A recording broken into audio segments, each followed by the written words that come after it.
गाता रहे मेरा दिल। আরে দেওয়ানন্দ সাহেব, হ্যাঁ, ঠিক করে মাস্কটা পড়ুন, ঠিক করে মাস্কটা পড়ুন। হ্যাঁ, মাস্ক হ্যাঁ, মাস্ক তো আমি এরকম ভাবেই পড়ি।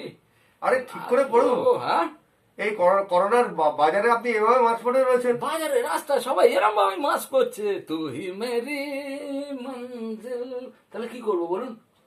আপনি মাস্কটাকে এরকম করোনার মার্কেটে আপনি এভাবে মাস্ক পরছেন, এটা মুখ তো ঠিক ঢাকতে নয়। বলছেন, মুখ ঢাকতে বলছেন। মুখটা ঢাকুন। আরে আপনি এভাবে কি ডাকছেন? আপনি এটা দিয়ে ঠিক ঠিক ঠিক মতন আপনি মাস্কটাকে পড়ুন। ठीक है राजू, तो ऐसे करके ही हम पहन रहे हैं, लेकिन यहाँ तो नहीं आ এ আপনি रहा है। কি করছেন আপনি? রোজ রোজ যে আপনারা মোবাইলে যার কথা শোনেন, সেই হামিদাব সাহাব, তারও করোনা হয়েছিল, সেও তো বলছে বারবার, কিন্তু তারও করোনা হয়েছে। তাহলে আমি কেন মাস্ক পরবো? তো দোস্তো, মাস্ক পরনে কা, মাস্ক পরার সঠিক পদ্ধতি হচ্ছে এই: বিড়ি খাওয়ার জন্যে মাস্ক এখানে নামিয়ে রাখাও নয়, আর এখানে রাখাও নয়।